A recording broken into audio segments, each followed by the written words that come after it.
Hello friends, welcome to our channel AC technical. दोस्तों, अगर आपने इन्वर्टर एसी लिया है या आप लेना चाहते हैं, आप 5 से 6 हज़ार रुपये एक्स्ट्रा देकर इन्वर्टर एसी बाय करते हैं और उसके बाद अगर आप ये सोचते हैं कि 6 हज़ार देने के बाद आपके बिजली का बिल कम आ जाएगा, तो सर आप बिल्कुल गलत सोचते हैं। जी हाँ दोस्तों, बिल्कुल गलत सोचते हैं। इन्वर्टर एसी लेने के बाद सिर्फ लेने से ही कुछ नहीं होता, उसकी नॉलेज होना भी बहुत ज़्यादा ज़रूरी है। इन्वर्टर एसी काम तो करता है, इन्वर्टर एसी टेक्नोलॉजी काम तो करती है, कैसे करती है ये आपको नहीं पता है, और जिसको नहीं पता है उसके घर में बिजली का बिल कम नहीं आएगा। जी हाँ दोस्तों, बिल्कुल भी नहीं आएगा। मैं सही बता रहा हूँ आज आपको, क्योंकि ये बातें कोई नहीं बताता है। सिर्फ आपको ये बताया जाता है इन्वर्टर एसी ले लो और आपके बिजली का बिल कम आ जाएगा, लेकिन ऐसा होता है उसके घर पे होता है जिसको टेक्निकली नॉलेज है। टेक्निकल से मतलब है आपने कुछ ठीक नहीं करना है, सिर्फ आपको पता होना चाहिए कि एसी को चलाना कैसे है, इन्वर्टर एसी चलता कैसे है। इन्वर्टर एसी चलाने से बिजली का बिल कम तो आएगा, लेकिन कैसे आएगा ये आपको नहीं पता है, ये आपको कोई नहीं बताता है। आप जब भी एसी लेने जाते हैं आपको सिर्फ इतना बताया जाता है, ये वाला इन्वर्टर एसी ले लो, इतना बिल आएगा, इतनी यूनिट खाएगा, इतना ये खाएगा, इतनी कूलिंग करेगा। लेकिन आप एसी लेने के बाद जब आप एसी चलाते हो तो बिजली का बिल आता है तो आप कहते हो यार कोई फ़र्क तो आया ही नहीं है, ऑलमोस्ट उतना ही बिल आ रहा है जितना नॉन इन्वर्टर एसी में आ रहा था। तो दोस्तों, बिजली का बिल आ सकता है कम इन्वर्टर एसी लगवाने के बाद, लेकिन कैसे आएगा वो आपको समझना पड़ेगा। और इस वीडियो में मैं वही समझाऊंगा आपको कि इन्वर्टर एसी काम कैसे करता है। जब तक आपको यही नहीं पता होगा कि इन्वर्टर एसी चलता कैसे है, काम कैसे करता है और कैसे उसको चलाना है, सिर्फ एमसीबी ऑन करने से और रिमोट को से ऑन करने से बिजली का बिल कभी कम नहीं आएगा। चल कैसे रहा है ये जानना बहुत ज़्यादा ज़रूरी है। उसको ऑपरेट कैसे करना है ये भी जानना बहुत ज़्यादा ज़रूरी है। उसको लगाना कहाँ पर है ये भी जानना बहुत ज़्यादा ज़रूरी है। कुछ ऐसी गलतियाँ होती हैं जो कि शॉपकीपर की, सेल्समैन का कोई रोल ही नहीं होता, उसका काम है चीज़ बेचना।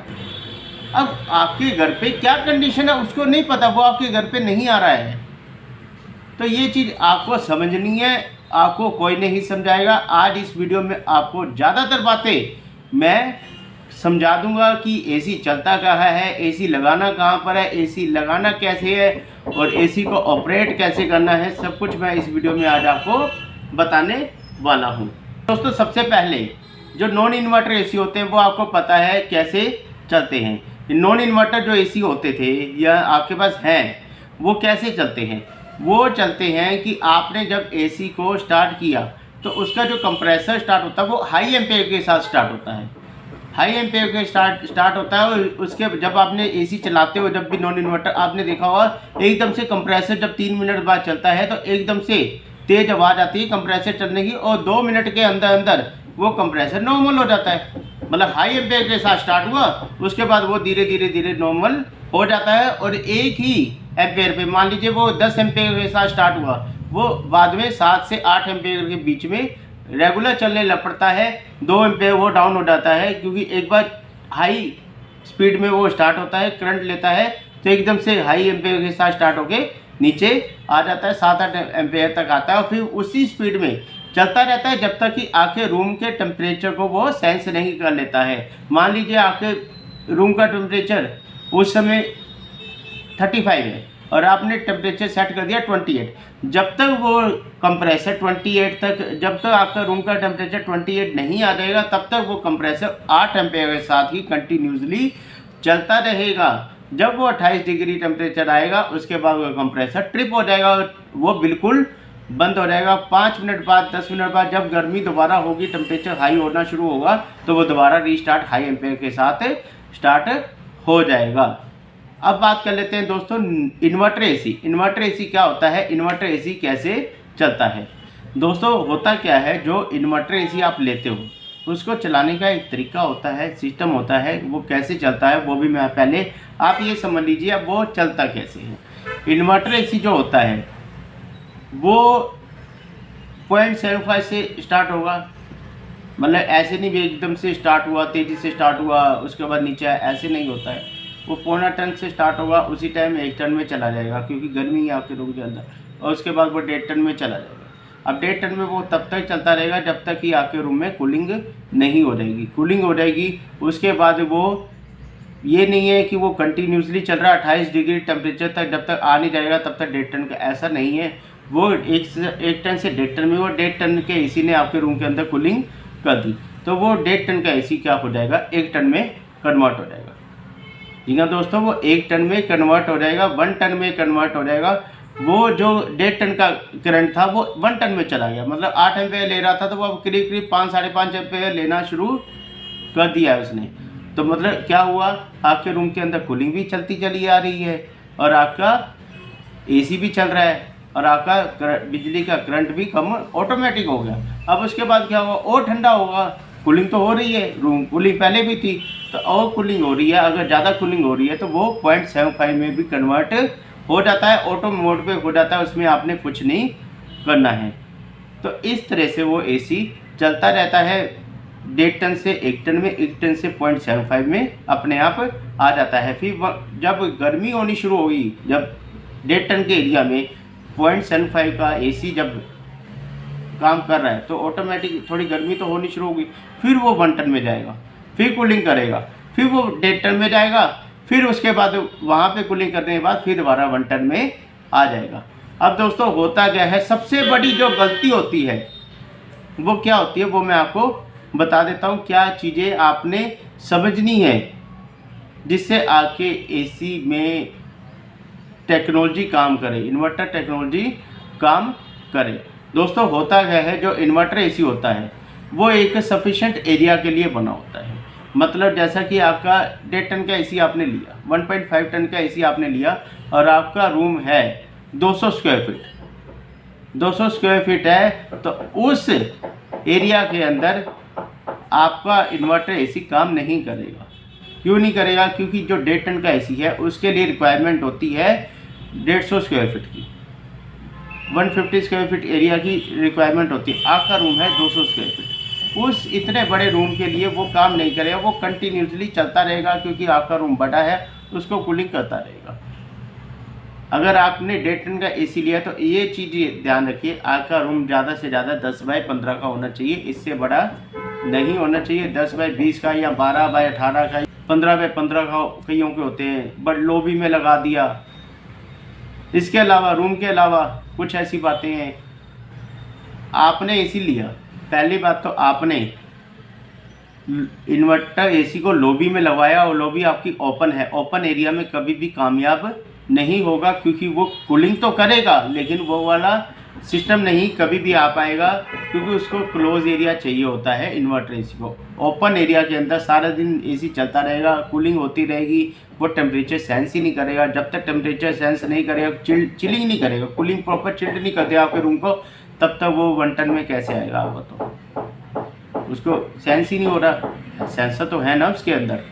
तो पहली बात समझ लीजिए, ओपन एरिया है, ड्राइंग रूम है, लॉबी है, या आपका ऐसा बेडरूम है जो कि ज़्यादातर खुलता है, या ऐसा कोई रूम है जो ज़्यादातर खुलता है, आना जाना आना जाना आना जाना, दरवाजा खुलना बंद वो लगा रहता है, तो उस रूम के अंदर, उस लॉबी के अंदर भाई साहब इन्वर्टर एसी मत लगाओ, कोई फ़ायदा नहीं है, बिजली का बिल कम नहीं आएगा। आप उस रूम के अंदर लगाओ, बेडरूम में लगाओ। अब लेकिन बेडरूम में भी दरवाजा बंद रखो, सेंस तो करने दो। खोलोगे बाहर जाओगे अंदर जाओगे, बाहर जाओगे अंदर जाओगे, बाहर जाओगे तो टेम्परेचर वो कामयाब नहीं है। इसलिए आप कहते हो यार इन्वर्टर एसी तो ले लिया लेकिन बिजली का बिल नहीं कम आया, तो इसलिए नहीं आता। लॉबी में लगाते हो उसमें भी नहीं आएगा। इन्वर्टर टेक्नोलॉजी तो है, कामयाबी है, लेकिन थोड़ा तरीके से चलना पड़ता है। अब आपने रूम में लगा दिया, रूम में लगाने के बाद आपकी कोई ऐसी विंडो है जो कि खुली रहती है, आपको नहीं पता, वहाँ पे भी यही चीज़ है, दरवाज़ा बंद रखो, ये लिमिटेड एरिया में आपका 1 टन का एसी लिया है तो 10 बाय 10 का रूम होना चाहिए, 10 बाय 12 का मैक्सिमम रूम होना चाहिए। अगर आप 10 बाय 15 के अंदर 1 टन का एसी लगाओगे ना, कोई फ़ायदा नहीं है। 1.5 टन के एरिया के अंदर आप छोटा एसी लगा दोगे तो इन्वर्टर टेक्नोलॉजी कैसे काम करेगी? वो तो चलता रहेगा रेगुलर, कूलिंग करता रहेगा, कूलिंग भी नहीं होनी, मज़ा भी नहीं आना। जब लू पड़ती है ना, लू, तब 1.5 टन के एसी भी फेल हो जाते हैं, इतनी गर्मी होती है। और 1 टन का एसी आप वहाँ लगाओगे 1.5 टन के एरिया में, वो तो नहीं लगाया हुआ भाई साहब, इसलिए प्रॉब्लम होती है, इसलिए आपको प्रॉब्लम आती है। इन चीज़ों का आपने ध्यान रखना है कि कहाँ पे आपने एसी लेना है। अब बताता हूँ, अब मान लीजिए आपकी टॉप फ्लोर है, टॉप फ्लोर में सबसे ज़्यादा गर्मी होती है क्योंकि हीट सबसे ज़्यादा उसी पे होती है। नीचे वाली फ्लोर पे इतनी गर्मी नहीं होती है जितनी की टॉप फ्लोर पे होती है। वहाँ पे भी आप इन्वर्टर एसी लगाओगे तो कूलिंग होने में टाइम लेगा, बहुत ज़्यादा टाइम। नॉर्मल एसी मतलब उससे नीचे वाली फ्लोर में अगर 20 मिनट में कूलिंग कर रहा है तो यहाँ पे पौना घंटा 1 घंटा भी ले सकता है, क्योंकि यहाँ का टेम्परेचर उस रूम नीचे वाली फ्लोर से बहुत ज़्यादा होता है। टॉप फ्लोर में भी कोशिश करो, अगर आपका रूम 1 टन के मुकाबले का है तो 1.5 टन का ये सी लो, मैं तो एडवाइस करूँगा। 1 टन का लेने की ज़रूरत नहीं है, 1.5 टन का लो, टेक्नोलॉजी भी काम करेगी, जल्दी ठंडा भी करेगा और बढ़िया कूलिंग भी होती रहेगी। टॉप फ्लोर के अंदर 10 बाय 13 का रूम है, 10 बाय 14 का रूम है, 12 बाय 10 का रूम है, कोशिश करो 1.5 टन का एसी ही लो। 1 टन का एसी लेने की वहाँ पे ज़रूरत नहीं होती है। अगर वहाँ पे 1 टन का एसी लगाओगे तो वो कूलिंग तो करेगा नहीं, पहली बात, क्योंकि इतनी गर्मी होगी आपको मज़ा नहीं आएगा। दूसरा, वहाँ पे टेक्नोलॉजी फिर काम कैसे करेगी जब कूलिंग नहीं होगी? जब तक कूलिंग नहीं होगी तब तक टेक्नोलॉजी कैसे काम करेगी? तब तक 1.5 टन से 1 टन में कैसे आएगा? और 1 टन का एसी है 0.75 में कैसे आएगा? आ ही नहीं सकता, क्योंकि इतनी ज़्यादा गर्मी है, गर्मी बढ़ ही रही है, घट रही नहीं है। 45 डिग्री टेम्परेचर हो गया आपका, गर्मियों में 45 डिग्री टेम्परेचर 46, 47, 48 हो जाता है। तो उस कंडीशन में क्या करोगे? उस कंडीशन में आप कुछ नहीं कर सकते। आपने एसी ले लिया, इन्वर्टर एसी ले लिया, लेकिन वो आएगा कैसे? नीचे आएगा कैसे? 0.75 में आएगा कैसे? जब तक आपके रूम में कूलिंग नहीं होगी, जब तक कूलिंग नहीं होगी, सेंस नहीं करेगा तो उसका कंप्रेसर चेंज नहीं होगा 0.75 में। तो ये चीज़ें हैं जो कि आपने ध्यान रखनी है। कूलिंग करता है, कैसे चलाना है। अब चलाने का भी सिस्टम होता है। आप क्या करते हो? एसी चलाते हो, 16 पे कर दिया। आप छोटी सी बात बताओ, आपके रूम का टेम्परेचर गर्मी के अंदर 16 डिग्री आ सकता है क्या? कभी आएगा? आप खुद बताओ। 16 डिग्री टेम्परेचर, आपके बाहर लू पड़ रही है, 45 डिग्री टेम्परेचर है, और आपके रूम का 16 डिग्री टेम्परेचर आ सकता है? नहीं आ सकता। उसके बावजूद भी आप 16 पे रखते हो। भाई साहब 16 पे रखोगे ना, कूलिंग तो होगी, बहुत बढ़िया कूलिंग होगी, लेकिन बिजली का बिल कम नहीं आएगा। चाहे वो इन्वर्टर एसी लगवा लो, चाहे वो आप नॉन इन्वर्टर एसी लगवा लो। अब बात समझो, आपके बाहर का टेम्परेचर 45 डिग्री है, आप एसी को चलाओ 28 पे, 27 पे, उससे क्या होगा? मैं छोटी सी बात समझा देता हूँ। जो 45 डिग्री टेम्परेचर है ना, आपके रूम में भी 42, 43 तो होगा, 41 होगा। अब वो टेम्परेचर जब धीरे धीरे आपके रूम को ठंडा करना, एसी ठंडा करना शुरू करेगा, धीरे धीरे वो नीचे आएगा। जब तक वो 28 डिग्री 27 डिग्री टेम्परेचर आपने सेट कर रखा है, जब तक उतना टेम्परेचर आएगा ना, तब तक आपको ठंड लगनी शुरू हो जाएगी। भाई साहब आप सोचते हो 16 पे कर दो जल्दी कूलिंग होगी, ऐसे नहीं होता। कूलिंग तो उसने वैसे ही करनी है। उसने 43 से सीधा 16 पे नहीं आ जाना, उसने 43 से 42 पे, 42 से 41 पे, 41 से 40 पे, 39 पे, 38 पे, ऐसे करते करते उसने 28 पे आना है। हाँ 16 कर दो, उससे क्या हो जाएगा? वो आएगा तो पहले 28 पे जो आपने सेट कर रखा होगा। वो 16 डिग्री की कूलिंग, 16 डिग्री की टेम्परेचर की कूलिंग नहीं करेगा वो उसी हिसाब से। आप सोचते हो यार कूलिंग 16 पे कर दो कूलिंग हो जाएगी बढ़िया, ऐसे नहीं होता है। कूलिंग तो चलनी तो उसने ऐसे ही है, धीरे धीरे उसने आना है। तो बात समझो आप, कूलिंग होनी है ऊपर से, मतलब टेम्परेचर आना है ऐसे से नीचे आना है। नीचे टेम्परेचर आएगा, पहले 28 आएगा, 28 जब तक आएगा ना भाई साहब, तब तक ठंडा हो चुका होगा, चिल्ड हो चुका होगा। 27 पे चिल्ड हो जाता है। बस ये होता है कि 27 आपने टेम्परेचर सेट कर रखा है। नॉन इन्वर्टर में भी यही होता है कि कंप्रेसर ट्रिप हो जाता है, 5 मिनट, 7 मिनट, 8 मिनट, ज़्यादा से ज़्यादा 10 मिनट बंद रहेगा, बिजली बच रही है ना 10 मिनट। तो कहने का मतलब है टेम्परेचर सेट करना भी एक समझने वाली बात है। नॉन इन्वर्टर एसी है तो वो इतना टेम्परेचर सेट करोगे तो वो इतने पे आके बंद हो जाएगा, 10 मिनट बंद रहेगा तो कूलिंग तो होगी, रूम में कोई गर्म हवा तो आ नहीं जानी, कूलिंग तो रहेगी ना। 10 मिनट आपका बिजली का बिल भी बचता रहेगा। तो ऐसे ही बचता है, ऐसे ही कूलिंग होती है।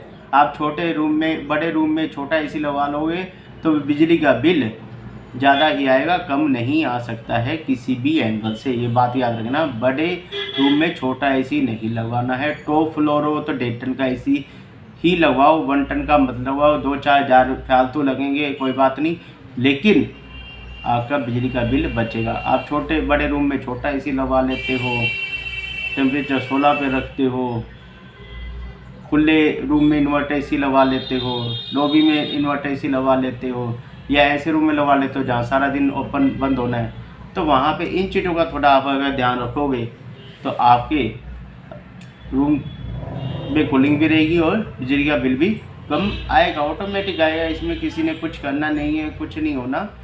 जिनका आता है उन्होंने सही किया हुआ है, जिनका नहीं आता उन्होंने कुछ गलतियाँ की हुई हैं जिसकी वजह से ये प्रॉब्लम होती है। आगे के लिए मैं समझा रहा हूँ, आज आपने एसी ले लिया कोई बात नहीं, आगे भी आप एसी लोगे, या जिन्होंने ले लिया उनको थोड़ा ध्यान रखना है।